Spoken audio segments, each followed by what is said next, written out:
Hola, ¿qué tal? En este episodio se va a continuar con la introducción a los virus, específicamente con el origen de los virus, replicación.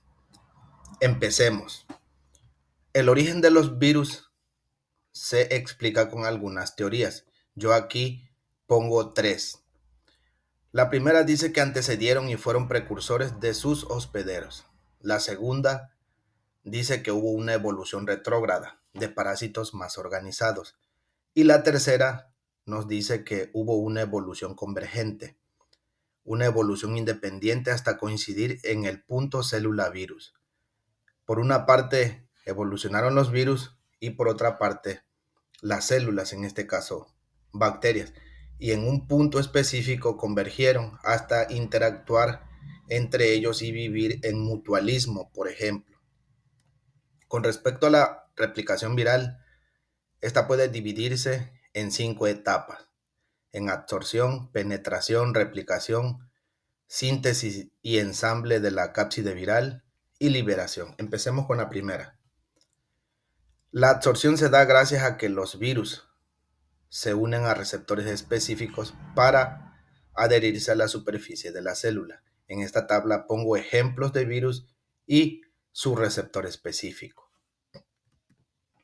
En la siguiente fase se da la penetración y decapsidación.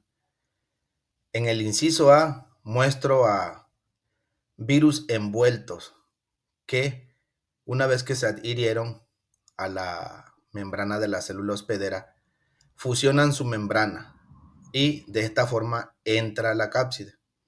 En el inciso B son virus envueltos que entran a la célula hospedera en un endosoma.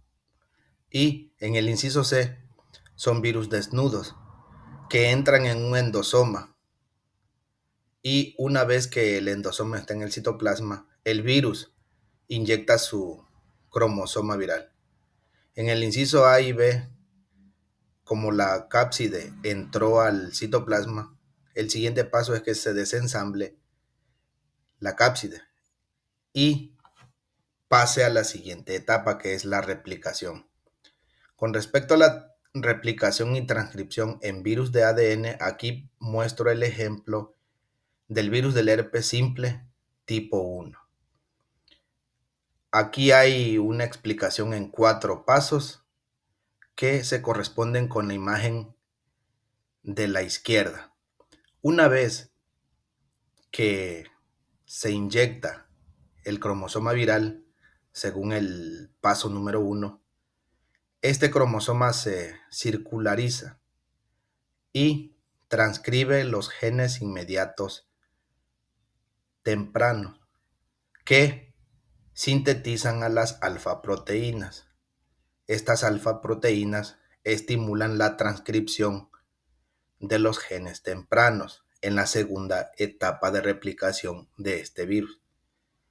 Estos genes tempranos sintetizan a las beta-proteínas, las cuales están implicadas en la replicación del DNA y producen DNA con catemérico. Luego se transcriben los genes tardíos y estos genes tardíos en la etapa 4 sintetizan a las proteínas gamma que están implicadas en el ensamble del virión. Con respecto a la replicación y transcripción de virus de RNA, esta replicación se da o se presenta de 4 formas distintas. Aquí las presento como inciso A, B, C y D. En el inciso A son virus de RNA de cadena sencilla, positiva, ejemplo de virus picornavirus. Los picornavirus tienen un RNA con polaridad positiva.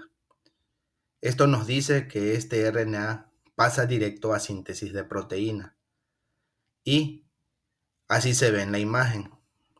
Por otro lado, también este RNA con polaridad positiva asociado a una replicasa viral sintetiza en la forma replicativa, que es la que replica el cromosoma viral y se producen los viriones. En el inciso B Virus de RNA de cadena doble. Ejemplo, reovirus. Aquí tenemos un híbrido con polaridad positiva y negativa. La cadena con polaridad positiva pasa directo a síntesis de proteína y la cadena con polaridad negativa a través de la RNA polimerasa, RNA dependiente, replica el cromosoma viral para producir a los viriones. Con respecto al inciso C, virus de RNA de cadena sencilla negativa. Este RNA, para que se pueda traducir a proteína, se tiene que cambiar esa polaridad. Y a partir de aquí ya se pueden sintetizar proteínas, por una parte. Y por otra parte, este genoma de RNA negativo, a partir de una RNA polimerasa RNA dependiente, va a sintetizar la forma replicativa y se va a crear el RNA con polaridad negativa para el virión. Y por último, en el inciso D, con respecto a los retrovirus, ejemplos, virus del sarcoma de Rose, VIH.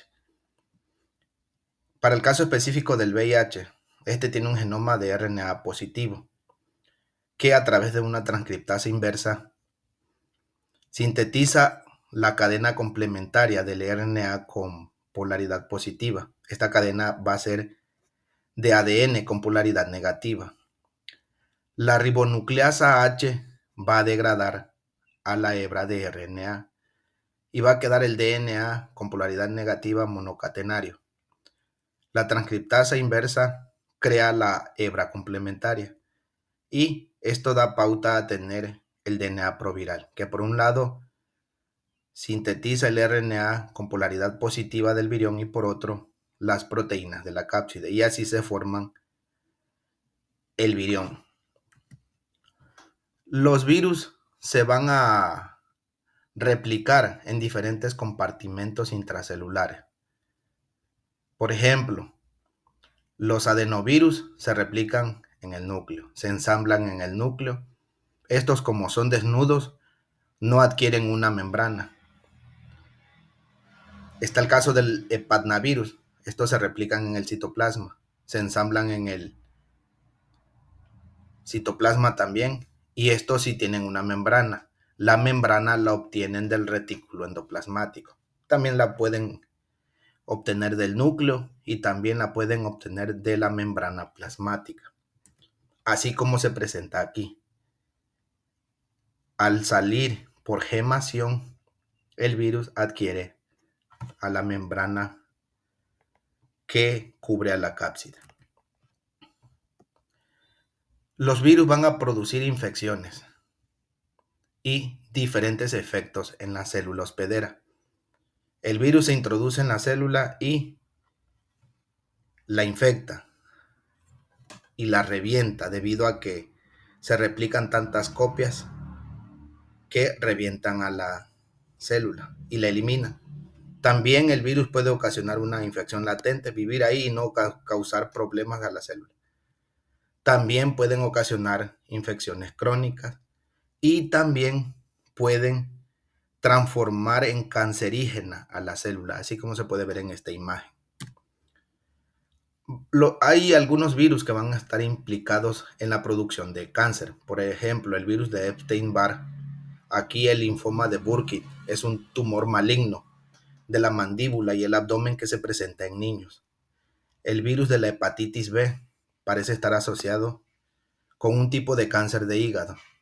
El virus de la hepatitis C causa cirrosis hepática que puede derivar en cáncer de hígado.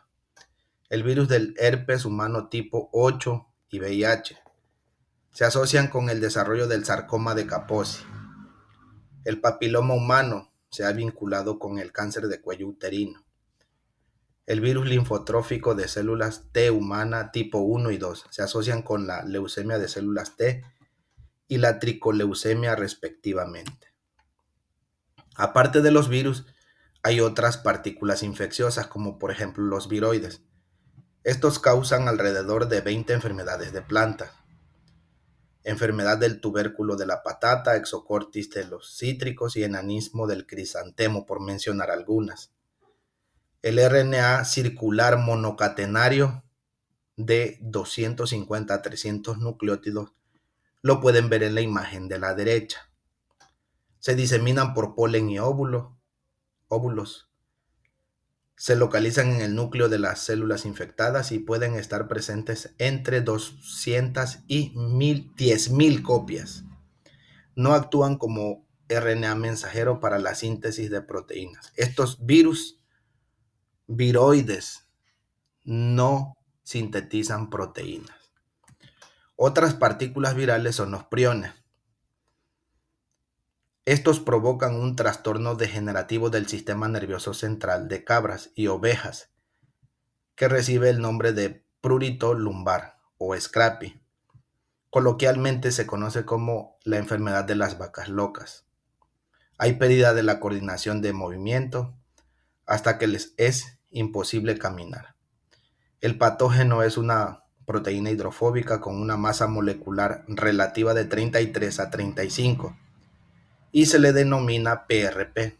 El gen PRP está presente en muchos vertebrados e invertebrados. La enfermedad la provoca la proteína priónica. También afecta al ser humano. Otra partícula infecciosa recientemente descubierta, el año pasado de hecho, son los obeliscos. El microbioma intestinal humano es experimentalmente atractivo para el descubrimiento de nuevos agentes genéticos.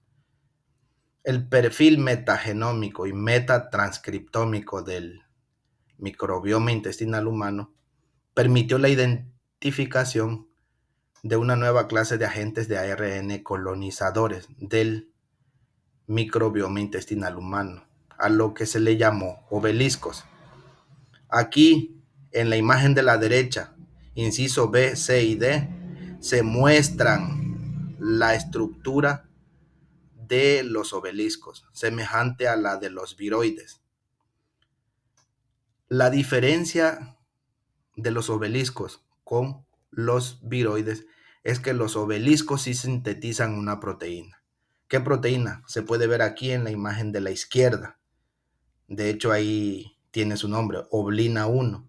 Esta proteína es la que sintetizan los obeliscos. Los obeliscos forman un grupo filogenético distinto, restringido a los conjuntos de datos de ARN y carecen de homología evidente con genomas o viromas caracterizados. Se ensamblan en círculos de aproximadamente 1000 nucleótidos. Esta es otra diferencia con los viroides. Los viroides tenían un cromosoma hasta de 370 pares de bases. Estos tienen 1000 nucleótidos. Se predice que se pliegan en estructuras secundarias de ARN con forma de varilla. Codifican al menos una proteína, la oblina.